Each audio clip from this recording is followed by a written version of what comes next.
안녕하세요. 인고 원포인트입니다. 26개년 초등임용 기출분석 원포인트 강의, 오늘은 수학입니다. 수학에서 가장 많이 출제된 주제는 무엇일까요? 지난 시간에 제가 피읍, 미음, 디귿, 히읗으로 말씀을 드렸었는데 네, 정답은 바로 평면도형입니다. 강론 도형과 딘즈 및 바닐레 파트에서 1위 평면도형의 정의, 성질, 구성요소 무려 12회가 수학 전체 영역과 주제에서 가장 많이 출제가 되었습니다. 물론 교육과정 파트에서는 성취기준, 또 측정 파트에서는 표준단위 도입까지의 계열, 또 자연수의 사칙연산에서는 나눗셈 부분, 이런 것들이 또 각기 파트 영역마다 많이 출제가 되기도 했는데 가장 많이 출제된 주제는 바로 평면도형의 정의, 성질, 구성요소입니다. 무려 12번이나 출제가 됐고 최근 3개년 연속해서 출제가 되고 있는 만큼 향후에도 가장 나올 가능성이 높다고 생각하시고 꼼꼼하게 공부를 하셔야 돼요. 그런데 운이 좋게도 이 평면도형의 정의, 성질, 구성요소 12개년 기출을 보시다 보면 나오는 데서 계속 나오는구나 하는 걸 알 수가 있습니다. 모든 소재들이 다 2회 이상씩, 발문도 2회 이상씩 출제가 되고 있는데 그만큼 기출 분석의 효용이 높으니까 꼭 정리하셨으면 좋겠어요. 크게 저는 4가지 파트로 나누어서 관련 개념을 정리해 보려고 합니다. 첫 번째는 삼각형이고, 두 번째는 사각형, 세 번째는 원입니다. 그 다음에 정의 방법, 이렇게 4가지로 나누어서 정리를 해보도록 할게요. 네, 지금부터 제시되는 자료는 기출분석집도 주지교과편 뒷표지에 문자열 10자리 스티커가 붙어 있는데 라이브 클래스에서 강의실에서 코드 입력하시면 무료로 보너스 강의랑 강의 자료, 게시판에 강의 자료를 다운받으실 수가 있어요. 이때 유튜브에 올라와 있는 수학 강론 전체 강의 있죠? 수화연산, 도형, 측정 강의에 대한 강의 자료도 함께 강의 자료 게시판에 탑재가 되어 있습니다. 거기에서 도형의 정의와 구성요소 총정리, 그리고 도형 성질 총정, 이 2가지 파일을 가지고 지금 오늘의 강의 자료를 구성을 했어요. 그래서 만약에 이 강의 자료를 다운받고 싶으시다 하시면 라이브 클래스에 기출분석집 독자 인증하셔서 강의 자료 게시판에서 다운받으시면 됩니다. 물론 그 강의 자료에는 평면도형뿐만 아니라 입체도형의 정의와 또 성질도 다 정리가 되어 있는데 본 강의에서는 평면도형 1위 주제에 대해서만 한정하여 다루기 때문에 평면도형만 공개를 하도록 하겠습니다. 먼저 평면도형은 전부터 시작해서 이제 선분, 반직선, 직선 나오죠. 반직선 나오면 각이 나옵니다. 각 다음에 직각이 나와요. 이 직각 가지고 직각삼각형, 직사각형 나오고 한 가지 성질 추가해서 정사각형 나오게 되죠.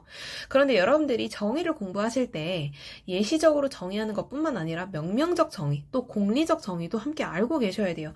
기출을 보시면 아시겠지만 교과서에서 나오는 수준의 정의만 다루고 있지는 않습니다. 따라서 제가 검은색으로 쓴 글씨는 초등학교 수학에서 배우는 정의 내용이고, 그리고 파란색으로 쓴 것은 조금 심화된 유클리드 원론에 나와 있는 정의 부분입니다. 그래서 이 2가지를 모두 다 구분해서 여러분들께서 암기를 하고 계셔야 되겠습니다. 그래서 그렇게 도입한 직각삼각형에서 나아가서 이제 직각이 아닌 다른 각, 예각과 둔각을 상위 1학기 때 배우고, 이걸 바탕으로 이등변 삼각형, 정삼각형, 예각삼각형, 둔각삼각형이 나오게 됩니다. 근데 삼각형에서는 항상 분류 기준이 아주 중요한데 이등변과 정삼각형은 변의 길이를 바탕으로, 예각과 둔각삼각형은 각의 크기를 바탕으로 분류를 하게 되었죠. 그리고 이등변과 정삼각형은 추가적인 성질까지 함께 공부를 하게 됩니다. 그 밖에 삼각형의 높이가 삼각형 안에 있냐 외부에 있냐를 가지고도 삼각형을 분류해 볼 수가 있어요. 그래서 그 분류에 대한 내용도 이따 기출에서 잠시 뒤에 확인을 해보도록 하겠습니다. 두 번째는 사각형입니다. 아까 3학년 1학기 때 직각 나오고 나서 직사각형이랑 정사각형까지 배웠죠. 그 뒤에 사각형을 언제 배우냐면 4학년 2학기 때 배웁니다. 이때 수직 배우고 평행 배우면서 평행사변형 나오고 사다리꼴, 마름모 나오게 됩니다. 그리고 4학년 2학기 때는 이제 다각형, 정다각형 이렇게 쭉쭉쭉 뻗어나가게 되는데요. 특히나 이 주제에서 가장 많이 출제된 도형은 바로 평행사변형이라고 할 수가 있겠습니다. 평행사변형은 정말 이미 많이 출제를 했는데도 또 내고 또 내고 또 냅니다. 그래서 평행사변형은 정말로 출제될 가능성이 앞으로도 많은 소재인 만큼 꼼꼼하게 반드시 정리를 해서 암기를 해주셨으면 좋겠습니다. 그리고 사각형의 성질도 정말 많은데요. 이제는 더 이상 단순히 성질 자체만 묻지 않습니다. 성질을 바탕으로 뭔가를 응용해서 푸는 문제가 나와요. 대표적으로 이 마름모 성질을 이용해서 마름모 둘레 길이 측정과 연계해서 문제가 나오고 있습니다. 그렇기 때문에 단순히 성질만 암기하고 끝나는 게 아니라 거기서 한두 단계 더 나아간 사고를 여러분들께서 할 줄 알아야 돼요. 근데 한두 단계 나아간 사고를 하기 위해서는 기본적으로 이 성질에 대해서 완벽하게 암기가 되어 있어야 한두 단계 나아간 사고도 할 수가 있는 것이겠죠. 또한 마찬가지로 여기 성질에서 가장 많이 출제된 성질은 바로 평행사변형의 성질입니다. 그래서 이따 기출을 보시면 아실 거예요. 평행사변형 이렇게나 많이 나왔구나 하는 것을 알 수가 있습니다. 그러면 그 평행사변형의 출제 깊이에 맞게 다른 마름모나 사다리꼴도 출제될 가능성이 높겠죠. 세 번째는 원입니다. 그동안 원이 사실 그렇게까지 주목을 받지는 않았어요. 그런데 작년에 출제가 좀 되었는데 솔직히 그간 출제된 다른 도형에서의 깊이만큼 원이 출제되지는 않았습니다. 따라서 원도 앞으로 출제될 가능성이 무궁무진하게 많은 소재로서 제가 만약에 이 평면도형 정의성질 구성요소에서 딱 한 개의 도형만 봐야 된다. 그렇다면 평행사변형과 원만 볼 것 같습니다. 그 정도로 원이 사실 내용이 굉장히 많은데 기출에서 너무 그동안 많이 다뤄지지 못했어요. 그래서 제가 모의고사에서도 원 정말 많이 출제를 했었는데 한번 풀어보시면서 원에 대해서 얼마나 대비가 되어 있는지 확인해 보셨으면 좋겠습니다.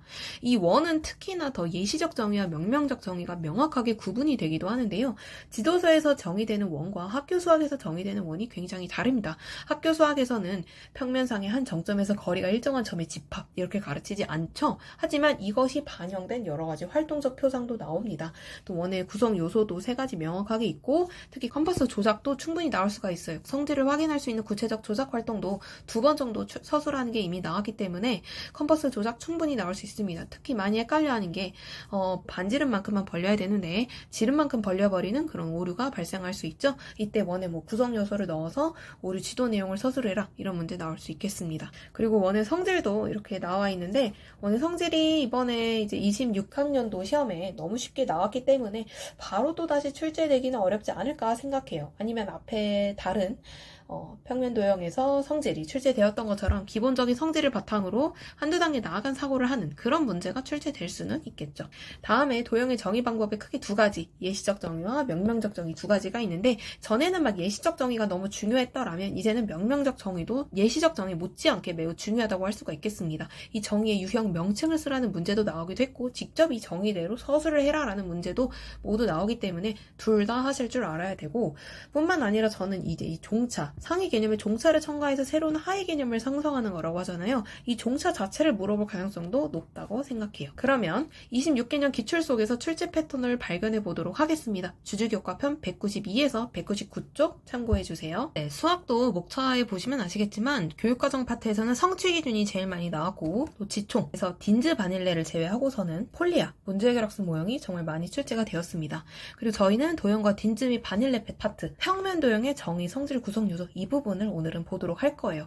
그런데 입체 도형도 정말 못지않게 너무 중요해서 오늘 사실 이야기를 하면서 입체 도형도 많이 이야기를 할 거예요. 그렇기 때문에 여러분들이 입체 도형의 정의 성질 구성 요소도 반드시 평면 도형의 깊이만큼 꼭 함께 살펴보셨으면 좋겠습니다. 그 외에도 측정에서는 표준 단위 도입까지의 계열 이렇게 있는데 자세한 내용은 책에서 확인해 주시길 바라고 저희는 바로 192쪽 평면 도형의 정의 성질 구성 요소 주제 인사이트부터 살펴보도록 하겠습니다. 그래서 보시면 해당 주제는 중요 개념이 2회 이상 반복되어 출제가 되었어요. 그렇기 때문에 이미 출제된 기출을 더 보는 게 좀 더 학습의 효율성을 높이는 방법이라고 생각이 됩니다. 첫 번째로 삼각형의 분류가 있어요. 이거는 2008과 2020학년도에 두 번 출제가 됐습니다. 2008에는 삼각형의 높이를 가지고 외부에 있냐 내부에 있냐 가지고 예각과 둔각 삼각형 분류할 수 있다라는 내용이 나왔고 2020학년도에서는 그 기준인 변의 길이와 각의 크기를 쓰는 게 출제가 되었죠.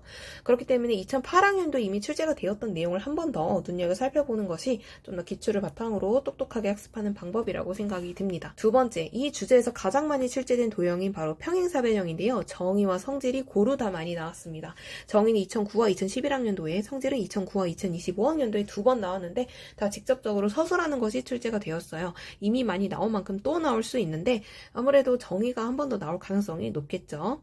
그 다음에 세 번째, 사각형. 그냥 일반적인 사각형의 부분에 대한 내용입니다. 사각형의 정의가 2021학년도에 성질, 2011학년도에 또 구성 요소와 개수가 2025학년도에 출제가 됐고요. 네 번째 내용은 앞으로 정말 출제될 가능성이 높다고 생각됩니다. 입체 도형에서도 이것이 그대로 적용이 될 수가 있는데 바로 특정 도형의 성질을 파악할 수 있는 구체적인 조작 활동 서술이에요. 2015와 2024학년도에 이미 2번 나왔습니다. 2015에서는 삼각형 세 내각의 크기 합이 180도가 되는 성질을 그 연필 돌려가면서 파악하는 거, 그걸 서술항에 나왔죠. 그러니까 뭔지는 알겠는데 서술하는 거는 또 별개의 문제이기도 합니다. 2024학년도에서는 직선의 수직관계와 평행관계를 그 삼각자를 바탕으로 파악하는 게 출제가 되었어요. 그렇기 때문에 이 수직관계, 평행관계, 또 내각의 크기 합 말고도 우리가 아까 파트 2에서 봤던 것처럼 정말 많은 도형의 성질이 있지 않습니까? 그렇기 때문에 그 성질들을 파악하는 구체적인 조작 활동들이 교과서에서 정말 많이 제시가 되는데 여러분들께서 그 성질을 정리하실 때는 반드시 이 구체적 조작 활동도 서술한 연습을 하셔야 돼요. 그냥 눈으로 삼각자로 확인하는구나 하고 끝나면 24학년도 문제 서술 절대 못합니다. 뭔가 키워드가 빠지게 서술이 되거나 실수가 많이 발생할 수가 있어요. 그래서 초등 임용의 특징이기도 한데 머릿속으로는 알겠거든요. 그거 어떻게 하는지 알겠다. 근데 우리는 이걸 다 언어적으로 서술을 해야 되는 시험이지 않습니까? 서술형으로. 그래서 이 서술하는 연습을 반드시 꼭 하고 넘어가셔야 돼요. 저는 이 발문 앞으로 나올 가능성이 매우 높다고 생각합니다. 다음 5번째 정의의 종류인데요. 예시적 정의랑 명명적 정의 두 가지가 나왔죠. 예시적 정의는 2021과 2026학년도에 나왔습니다. 예시적 정의를 직접 서술하기도 하고 혹은 그 예시적 정의라는 종류의 명칭을 쓰기도 했어요. 2021학년도에는 내포적 정의의 정의를 서술한 형태로 출제가 되기도 했습니다. 그렇기 때문에 여러분들이 그 교과서에서 나오는 정의 수준을 넘어가서 심화 정의까지 함께 알아두셔야 되겠습니다. 그 밖에도 다양한 성질을 이용한 심화 문제가 나오기도 했는데 아까 말씀드렸던 2022학년도에 마르모 성질 기반에서 마르모 둘레 길이 정리하는 거, 또 2017학년도에는 다각형 정의에 기반해서 일반적이지 않은 그런 모양의 다각형 예시가 왜 다각형인지 서술하는 거, 또 2018학년도에 정삼각형 성질 서술하는 거, 2026학년도에 원 성질 서술하는 거 한 번씩 다 나왔어요. 근데 위에서도 보셨으면 아시겠지만 한 번 나온 게 또 나오는 거 아실 수가 있죠. 그래서 여러분들이 이미 출제된 개념의 이 주변 개념을 위주로 한 번 더 보신다면 좀 더 효율적으로 공부할 수 있지 않을까 생각을 합니다. 그리고 말씀드렸던 부분인데 단순히 성질 묻기가 아니라 이걸 바탕으로 한두 단계 더 나아간 추론을 요구함을 알 수가 있어요. 어디서 알 수가 있었냐면 2017학년도에 다각형 정의를 육각형을 활용해서 묻거나 또 2018학년도에 평행사변형의 성질을 활용해서 삼각형 성질을 묻거나 그리고 아까 말씀드렸던 2022학년도에 마름모 성질을 활용해서 둘레길이 묻는 것처럼 뭔가 단순히 성질만 딱 바로 쓰는 26학년도 문제처럼 이런 쉬운 문제가 아니라 뭔가 성질을 바탕으로 좀 더 추론하고 사고해야 쓸 수 있는 그런 문제가 앞으로 나올 가능성이 좀 더 높다고 할 수가 있겠습니다. 그리고 당연히 구성 요소와 관련된 5개념도 지도할 수가 있는데 저는 이제 원에서 아까 컴퍼스 부분 있죠? 반지름지름 헷갈리는 거 요게 진짜 나올 가능성이 저는 정말 높아 보입니다. 그래서 이 부분도 꼭 반드시 확인하고 넘어가셨으면 좋겠어요. 자, 그러면 2008학년도 문제부터 한번 보도록 하겠습니다. 2008학년도는 바로 삼각형의 구성 요소와 관련된 문제입니다. 구성 요소. 특히 이 문제는 2020학년도에 분류 문제와 함께 묶어서 보시면 좋은데요. 삼각형의 높이가 항상 내부에 있다라는 5개념을 가지고 그게 아니라 외부에도 있을 수 있다 하면서 삼각형의 높이의 위치를 가지고 삼각형을 지금 분류를 했어요. 그런데 2020학년도에는 변의 길이랑 각의 크기의 이 기준을 쓰는 게 나오기도 했죠. 그래서 발문 경향이 비슷함을 통해 기출 분석의 중요성도 엿볼 수가 있는데 이 높이와 관련된 내용은 2022 수학과 교육과정에도 그대로 반영이 되어 있습니다. 특히 5, 6학년군 성취기준 적용시 고려사항에서도 삼각형 넓이 구할 때 높이가 삼각형 외부에 있는 것도 다룬다라는 내용이 있죠. 다음 2009학년도 문제는 정의와 성질 이 두 가지를 묻는 문제인데요. 보시면 지금 평행사변형에 대해서 나와 있습니다. 그런데 평행사변형에 대해서 지금 두 대각선의 길이가 같다가 평행사변형의 성질과 관련이 있냐라고 묻고 있어요. 근데 평행사변형은 밑변의 길이가 길고 높이가 낮은 만약에 이렇게 생겼으면 지금 대각선의 길이가 같을 수가 없겠죠? 또 두 대각선의 길이는 사다리꼴에서도 같을 수가 있습니다. 예를 들어서 이런 등변 사다리꼴 같은 경우에요. 그렇기 때문에 두 대각선의 길이가 같은 게 평행사변형이라고 말할 수 있는 그런 기준이 되기는 어렵습니다. 그래서 1번은 아니고 3번 두 변이 평행인 사각형이라고 했는데 마주보는 두 쌍의 변이 평행이어야 되죠. 3번은 틀렸고요.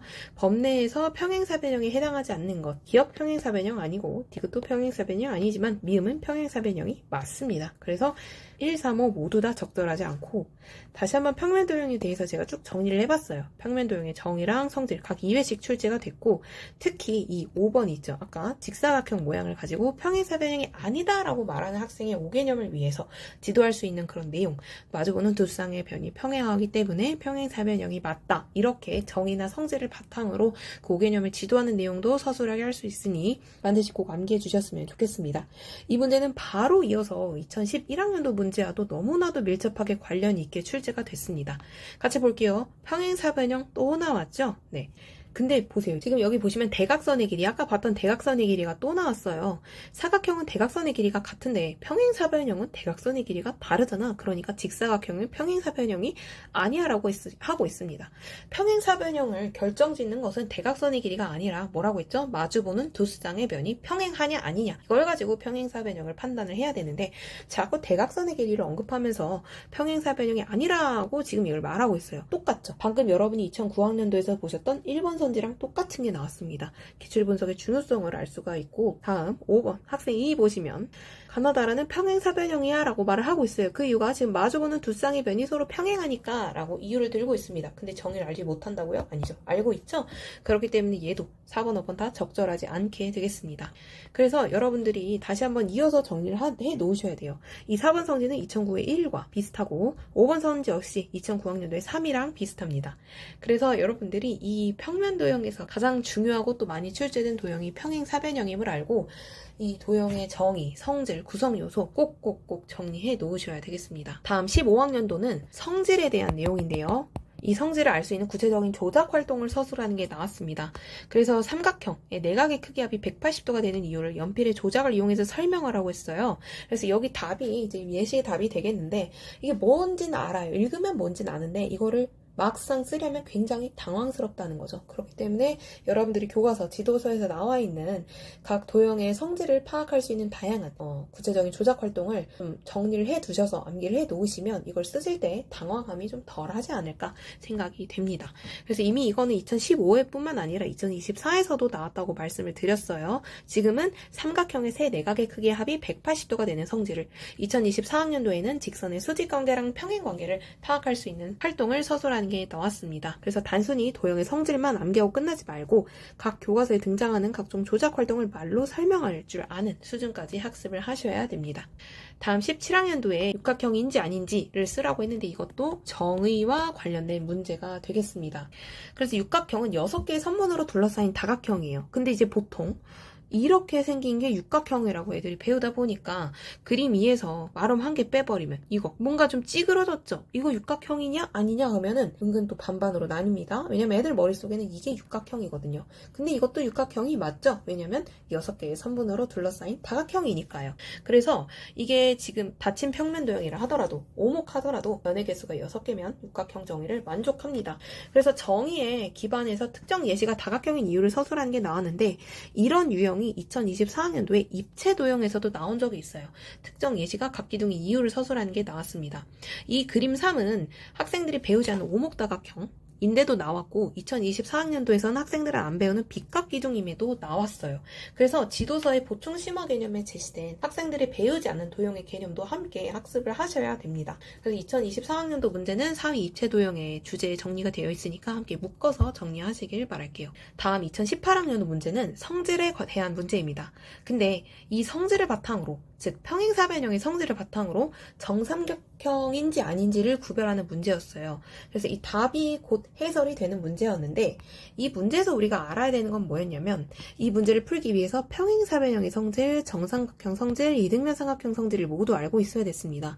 그래서 단순히 성질 하나만 알고 끝나는 게 아니고 이 성질을 바탕으로 한두 단계 더 거쳐간 추론을 할 줄 알아야 된다고 아까 주제 인사이트에서 말씀을 드렸었는데, 앞으로도 이렇게 출제될 가능성이 높아요.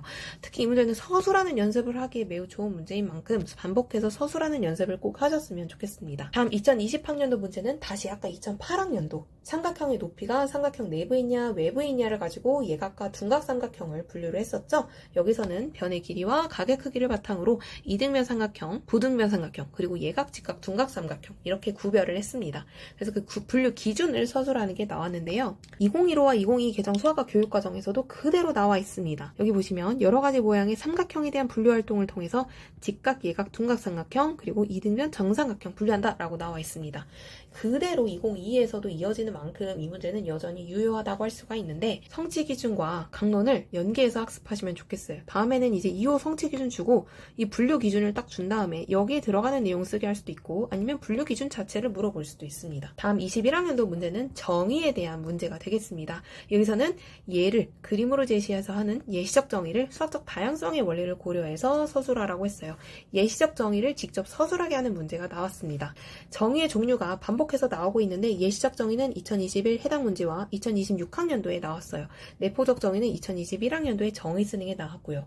그래서 이 정의의 명칭뿐만 아니라 직접 그 정의를 서술하는 연습도 함께 반드시 하셔야 되겠습니다. 바로 21학년도에는 명명적 정의를 쓰는 게 나왔는데 직각에 대해서 학생들은 직각을 내포적 방법으로 공부를 하진 않죠. 하지만 여긴 지도교사의 말이기 때문에 내포적 정의를 물어보았습니다. 그래서 이웃한 각의 크기가 서로 같을 때 생기는 그 각을 직각이라고 한다고 했죠. 그래서 특히 이 문제 같은 경우에는 3학기 1학기 때 나오는 반직선에서 각, 각에서 직각, 직각에서 직각삼각형, 직사각형으로 전개되는 그 흐름을 명명적 정의 관점에서 제가 아까 말씀드렸던 상위 개념의 종차 첨가해서 새로운 하위 개념 형성하는 부분, 이 부분을 물어볼 수가 있어요. 그래서 해당 문제 이 개념의 위계, 계열을 반드시 여러 차례 서술하는 연습을 하셨으면 좋겠습니다. 다음 22학년도 문제는 성질에 대한 문제예요. 하지만 성질임에도 불구하고 이 성질을 바탕으로 한두 단계 나아간 사고를 요구했는데 바로 마르모의 성질을 바탕으로 마르모 둘레 길이 구하는 방법을 물어봤습니다. 보시면 내변의 길이 같다는 성질 이용해서 둘레 길이 구하는 방법을 물어봤어요.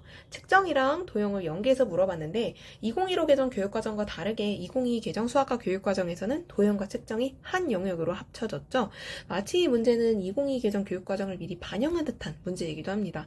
앞으로도 도형과 측정의 경계가 사라진 듯한 문제가 나올 가능성이 매우 높아요. 그렇기 때문에 반드시 이 성질을 바탕으로 측정에서 나오는 길이뿐만 아니라 넓이도 관련이 있을 수 있습니다. 그래서 특히 이 넓이나 부피 부분은 입체 도형까지도 연계가 될 수가 있는데 이 도형을 단순히 이제 도형에서 끝내는 게 아니라 이게 그동안 물어봤었던 넓이, 부피 이쪽으로까지 넘어가서 물어봐질 수 있다는 거, 이 부분을 염두에 두시고 연계해서 학습하시면 좋겠습니다.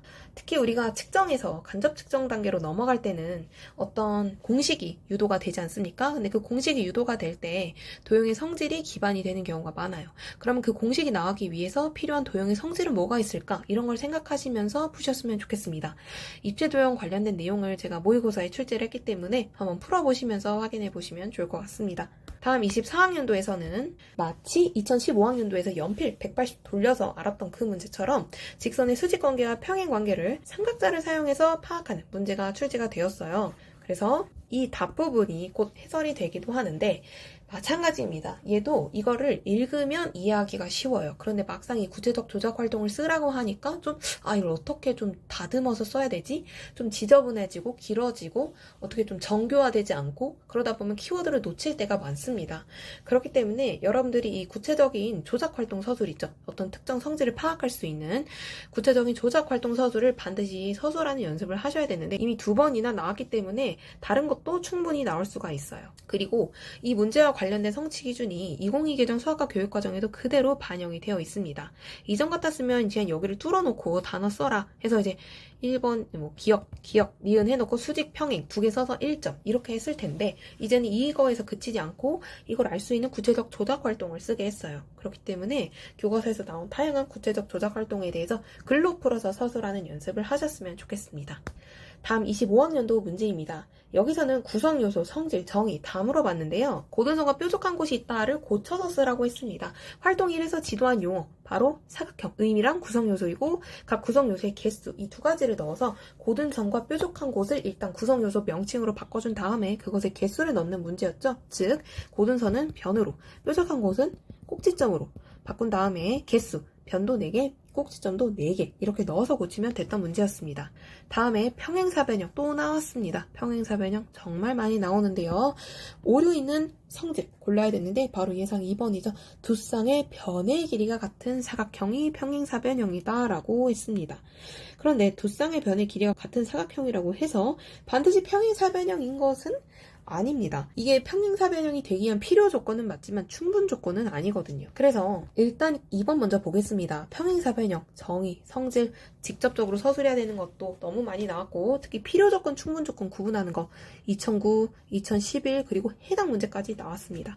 기출분석의 중요성을 알 수가 있고 꼭 평행사변형뿐만 아니라 다른 도형에서도 충분 조건과 필요 조건 구별하면서 학습하셨으면 좋겠습니다. 다음 그냥 이제 평행사변형 제외 다른 사각형의 정의, 성질, 구성 요소, 개수 이런 것들이 다 많이 출제가 됐는데 동일 소재가 반복되어 출제되고 있어서 기출 분석의 중요성을 엿볼 수가 있죠. 그리고 이러한 수준의 발문은 입체 도형에서도 충분히 물어볼 수 있습니다. 구성 요소, 이름, 그 다음에 개수까지.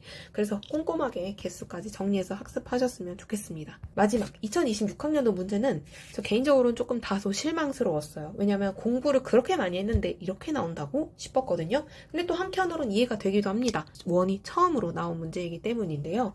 보시면 정의 방법 명칭을 물어봤어요. 그림 1에서는 그림과 같은 모양의 도형을 원이라고 합니다. 예시적 정의를 했죠. 이 방법 명칭을 물어봤습니다. 그래서 예시적 정의라고만 쓰면 됐던 문제였고 두 번째, 그동안에는 어떤 성질을 주고 그것을 알 수 있는 구체적인 조작 활동을 쓰라고 했다면 여기서는 구체적 조작 활동을 주고 알 수 있는 성질을 물어봤어요. 역으로 사고를 물어봤습니다. 다시 성질을 주고 이걸 알 수 있는 조작 활동을 써라 라는 문제가 2015와 2024학년도 문제였다면 지금 2026학년도에는 조작 활동을 주고 성질이 뭐냐라고 물어보고 있어요. 그래서 양방향 사고가 모두 능통해야 된다는 것을 우리가 알 수가 있고 오히려 이 문제는 쉽죠. 여러분들이 성질을 많이 암기를 하시잖아요.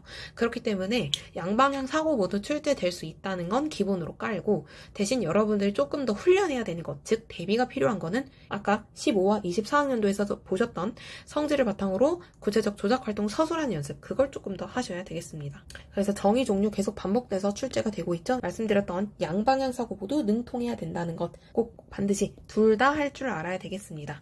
기출 속에서 출제 패턴이 좀 보이시나요? 도움이 많이 되셨으면 좋겠고 마지막으로 함께 풀면 좋은 모의고사 문항 소개하며 마무리하도록 하겠습니다. 아무래도 정말 많이 출제가 됐던 소재인 만큼 앞으로도 출제될 가능성이 정말 높아요. 3개년이 연속해서 계속 나온다는 거는 이 도형에서도 입체 도형도 있고 한데 계속 나온다는 건 앞으로도 나올 가능성이 매우 높다는 걸 의미하기도 합니다. 그래서 문제도 정말 많이 제가 내봤어요. 그러니까 한번 풀어보시면서 하나 대비가 되어 있는지 점검해 보셨으면 좋겠습니다. 그러면 다음 시간에는 사회에 대해서 분석을 해보도록 할 텐데요. 사회에서 가장 많이 출제된 주제는 무엇일까요? 네, 일단 초성 힌트 또 공개하겠습니다. 바로 미음, 히읗입니다. 뭘까요? 네, 여러분 이거 사회는 진짜 이거 정말 무조건 나올 수밖에 없는 건데요.